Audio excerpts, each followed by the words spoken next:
Welcome to the Ku-ring-gai Council Public Forum.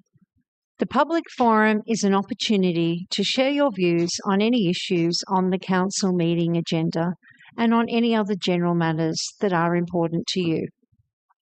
It provides an opportunity for councillors to hear directly from the community, understand the needs and concerns of constituents, and make more informed decisions.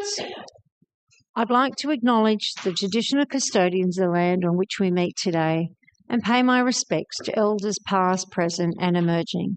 I extend that respect to any Aboriginal and Torres Strait Islander people here this evening. Before we begin, I'd like to outline a few procedures in relation to this evening's public forum. I want to remind everyone that this is a public forum and we must all be respectful of each other. I remind councillors of their oath or affirmation of office made under Section 233A of the Act and printed at the front of the business paper. All attendees must comply with the Code of Meeting Practice and other relevant council codes, policies and procedures. This meeting is being recorded and webcast live on Council's website. Councillors, council staff and speakers will be shown on camera. Attendees must refrain from engaging in disorderly conduct or making potentially defamatory statements. Any statements made and actions taken by the individuals are those of the individuals making them and are not endorsed or supported by Council. Councillors, council staff and members of the public must ensure that mobile phones are turned to silent during the forum. Councillors and council staff must declare and manage any conflicts of interest that they may have about any item of business that is on the agenda this evening. A few reminders for our speakers this evening. Speakers cannot use or present any props, audio or visual material. Any written material must be lodged when registering or handed to staff. Each speaker has 3 minutes to address council. A chime will sound when you have 30 seconds left to speak. If you have a lot to say, I encourage you to submit a written submission. Each councillor may ask a maximum of 2 questions. Speakers are under no obligation to answer, but if you do, please limit it to 1 minute. Speakers cannot ask questions of councillors or council staff. Now, are there any conflict of interest declarations for councillors this evening? Okay, that looks like no. So we will move on to the speakers. So tonight we have 3 speakers this evening who are speaking on items on the agenda as well as general business items. No written submissions have been received. So I will start with my first speaker this evening, who is Janet Harwood, speaking on GB item 1, Minutes of Audit Risk and Improvement Committee meeting held on the 11th of December 2025, and Janet will be speaking against. If I could just remind the speakers after you have spoken, if you could just wait a few moments so we can see if councillors have any questions to ask. So whenever you're ready, Janet. Mayor, before I start, I just want to say that my donation would only get me 10 calendars from this excellent organization, so I couldn't bring any more. Sorry about that. Okay, thank you for the calendars of this year, Janet. So we can start the clock now. In my final speech, I'm speaking about a growing national tragedy. A growing national tragedy is making Ku-ring-gai incorrectly audited for new and dangerous risks during environmental breakdown. And this environmental breakdown, which is not being recognized widely, is a biodiversity, an insect, and a climate crisis. And they're all happening together. This is also shown by a non-recognition of these new dangers and risks which are facing ratepayers and residents.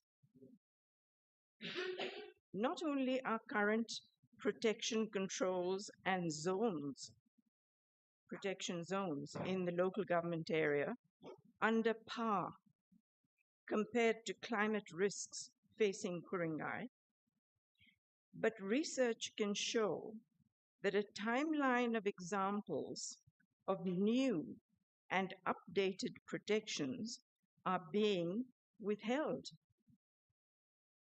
Ever since land was begun to be rezoned for development in 2004, 2008, 2012, and 2015.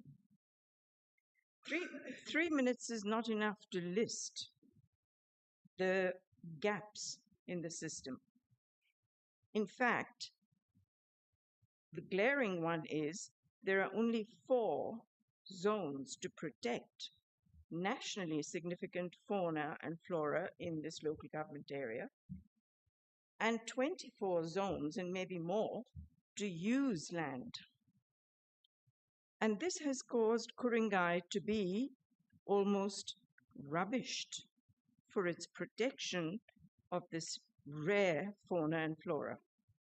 Audit and Risk needs to update and improve itself because research of records like land and environment court cases show the terms that are guiding Audit and Risk are not assessing the damage that is done. What can Audit and Risk do? Can I finish this? You've still got 20 seconds. Assert control over development. That's number 1. By removing excessive zoning for overdevelopment and by changing the Audit and Risk terms and provisions. 2, start a protection strategy for residents and volunteers to halt the loss of public assets by overdevelopment. And 3, stop the massive soil and seed bank and tree removal, which is a backdoor way of reducing the conservation value of this local government area. And that lets more rezoning in. Thank you. Okay, thank you, Janet. Our next speaker is Tony Bates, who I can't see unless somebody's speaking on his behalf. Oh, he's online? Okay. I'm can't on see Zoom. online. Oh, you are online. I can't see you, but that's fine.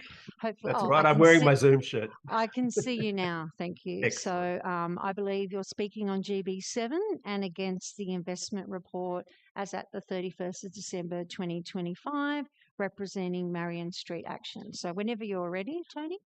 Thank you, Mayor, and good evening, councillors and council staff, ladies and gentlemen.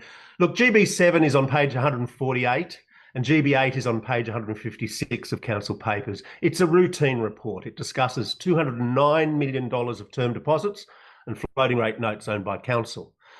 The interest earned on that $209 million is 4.6%, and it's about $8 million, of which $4 million is expenditure relating to development contributions, $1.7 million for the internally restructured infrastructure facility reserve, and $2.1 million of the interest is available for operations.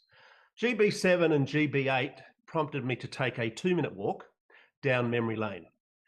Because 10 years ago, February 2016, GB2 was on page 84 of council papers, and that capital sum was $119 million, earning 3.5% interest.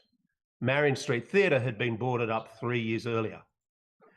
20 years ago, February 2006, GB8 was on page 378 of council papers, and that figure of term deposits and other things was $33 million, earning 6%. Marion Street Theatre Company had collapsed 5 years earlier when its corporate sponsor HIH had collapsed. So that 2006 report is pretty interesting reading because they had what was called CDOs, or collateralised debt obligations. There was huge swings in council's capex. I remember the period well because I have a clear memory of councils blowing up in 2008, 2009, overexposed to these CDOs, and the New South Wales government tightening up council rules, council investment rules. And it's true that in the intervening years, some councils have got themselves into huge financial difficulty and the state government has placed numerous councils into administration. The Ku-ring-gai arts community will be taking a petition to the state parliament. We will be calling on the New South Wales State Parliament to nudge Ku-ring-gai Council to finally right-size its investment in the arts and in community infrastructure, and in particular to build the arts and community facility that it was boarded up in 2013, on which there is an approved DA dated 2021. I couldn't actually find the council papers from 95 years ago when the council bought Kalara Soldiers Memorial Hall in Marion Street in 1931. But when they did, they renewed the licence under the Theatre and Public Halls Act, and I bet their $209 million equivalent created a space where they could actually honour their citizens, they could gather their communities with pride, rather than hire a school hall or a church. So what was the $30 million 20 years ago for? What was the $100 million 10 years ago for? And what is the $219 million for today? Look at where councils around us celebrated their Citizens of the Year on Australia Day. The new pride in the Platypus base in North Sydney, the renovated Glen Street Theatre, the magnificent concourse. Look around us, look at our council chambers, look at our fading buildings, look at our boarded up jewel in the crown in Marion Street. Why not have a look at GB7, GB8? Why not have a look at $209 million and take it for a spin? Add a little bit of imagination and fill the tank up with some civic pride. Let's just ask what's possible. Okay, thank you, Tony. I'll just check if any councillors have questions, which looks like there isn't. So thank you. Thank you. I'll move on to the next speaker, which is Janet Harwood again. Janet? GB13. Speaking for New South Wales Government exhibition of 3 strategic planning documents. Whenever you're ready, Janet. I wish I could have explained things like him. He was very good. Public exhibition by the New South Wales Government of these 3 documents causes the question to be asked, is the New South Wales Department qualified to speak for the New South Wales Government if it exhibits reports which make no protection of how it is protecting the state of New South Wales and its regions from environmental breakdown? There is no mention of protection. This is not a new approach. We've already seen it in Ku-ring-gai. There's no protection. A biodiversity rail corridor with a landscape museum in a transition town of Tarramurra in destination Ku-ring-gai is what is needed to give this local government area and other local government areas in New South Wales protection for a safe future for kids and wildlife to survive. A timeline shows, and I can give 3 minutes is not enough, a timeline shows that Ku-ring-gai has not been protected correctly for its rarity, built and natural. And the Sydney Plan seems to be doing the same thing. Remaining ecosystems, like Ku-ring-gai's rare urban forest, are not protected from eventually becoming industrial lands. And recovering wetlands, such as the Riverstone ponds in Western Sydney, which have regenerated over the years and become habitat for wildlife, are not safe from being turned into industrial lands. The ecological principles of irreversibility, once the damage is done, you cannot reverse it, like urban mining of soil and logging of protected trees, you can't reverse that. Invisibility, you can't see the damage. Indivisibility, you have to protect a landscape not in sections but as a whole. And urgency, these are principles that must be understood. What has happened in Ku-ring-gai is now planned to happen even more widely. And it is suggested to the general manager, I don't know where he is, but the 2 authors of the submission to state government from council should highlight the problems that have been experienced here in order to prevent them from happening across New South Wales. Certainly, protection of nature has to be much greater because land use in New South Wales is not immune from biodiversity, insect, and climate crises. Thank you. Thank you, Janet. Okay, we also now have Wendy Blaxland, also speaking on GB 13 for the New South Wales Government exhibition of 3 strategic planning documents.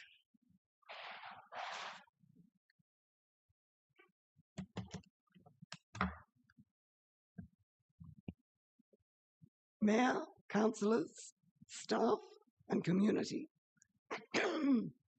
The state government has sent council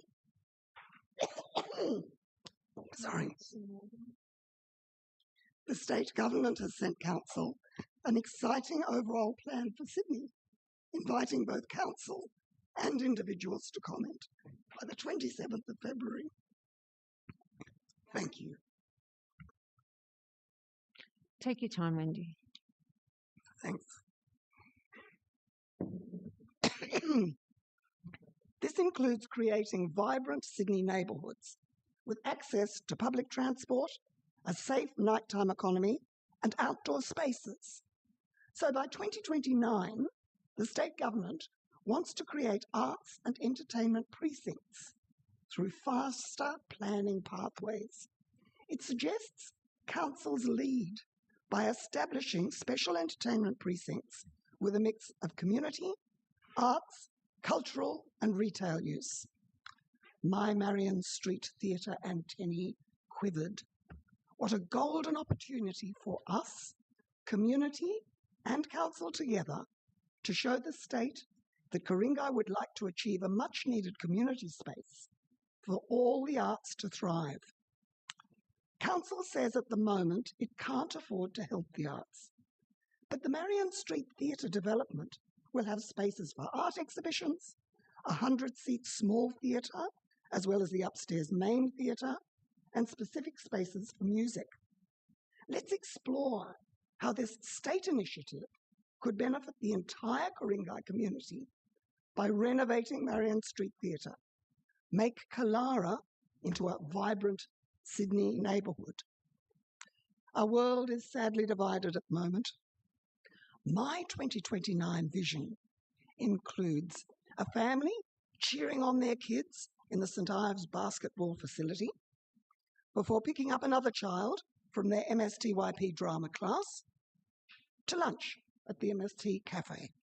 The kids play in Selkirk Park before catching up with their grandparents who've been admiring the latest art exhibition in the foyer after seeing some Indian dancer friends perform. Their eldest son has been rehearsing with the Ku-ring-gai Youth Orchestra after his game of pickleball. Then perhaps the adults enjoy a small musical upstairs that has transferred from the Hayes Theatre, or maybe the latest David Williamson play from the ensemble. Sport is important, but so is our culture and enjoying it live. Let's see what happens when we decide to work with each other. How? First, comment as council, organisations and individuals on this proposal by the 27th of February. Thank you. Thank you, Wendy. Doesn't look like there's any questions. Okay, so we'll now move on to general business. So do you want to stay there, Wendy, or do you want to give your voice a rest for 3 minutes and come No, back? I'm It's up fine. to you. Okay. Yep. If that's okay with Janet. Yep. Okay. So I've got you down for general business on KMC Stages and Spaces program. Whenever you're ready. Okay. So again, Mayor, councillors, staff and community. First, congratulations, Council, again on the Stages and Spaces pilot program launched to address the lack of venues for our community members working in the arts. It lets artists apply to use council venues for practicing, making or showing their work. This trial aims to make use of times when these community venues aren't already in use, It will benefit community groups hugely, especially not-for-profit groups like MSTYP, which aims to benefit the young people of our community with all the skills that drama can offer, as well as a huge dollop of fun. Thanks to you councillors who voted for this pilot program, Councillor Balachandran for proposing it, and the Council's Arts and Cultural Committee, which fine-tuned it. And thanks to the Council's staff, who designed the application forms and an inviting and exciting poster. Everyone on the Council Arts Committee has been consistently clear that our main problem is venues. Stages and spaces is a great and creative start, but it's also just a stopgap measure.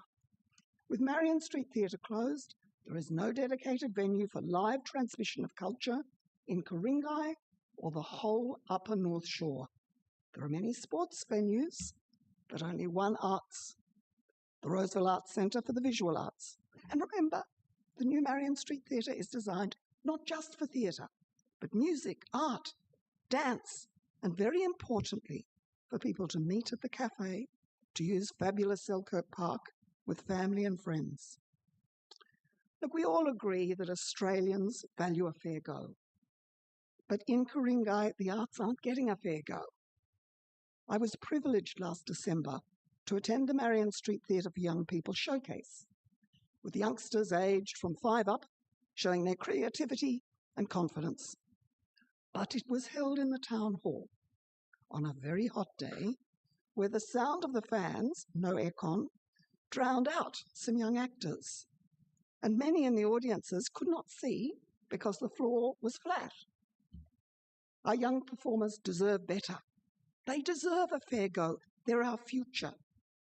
One of my granddaughters talks about visiting my opera house.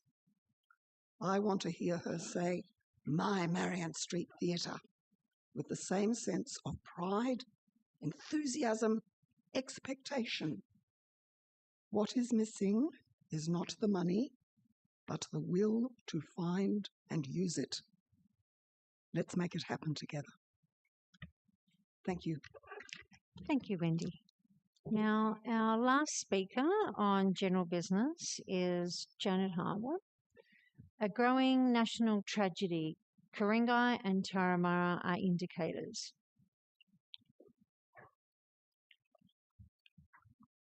I agree with what Wendy says. It is a serious matter that this local government area, which is full of artists and academics and all sorts of interesting people think that this local government area is only for development, sport, and recreation. I understand that this is leading to women protecting the environment in Ku-ring-gai themselves being not protected. This is because rezoning for land use has become more important than land protection. The future of the natural world, which is the research that I'm doing and have been doing for the last 15 years, has proposed a biodiversity rail corridor with a landscape museum in the Tarahumara transition town located in Destination Ku-ring-gai for ecological literacy.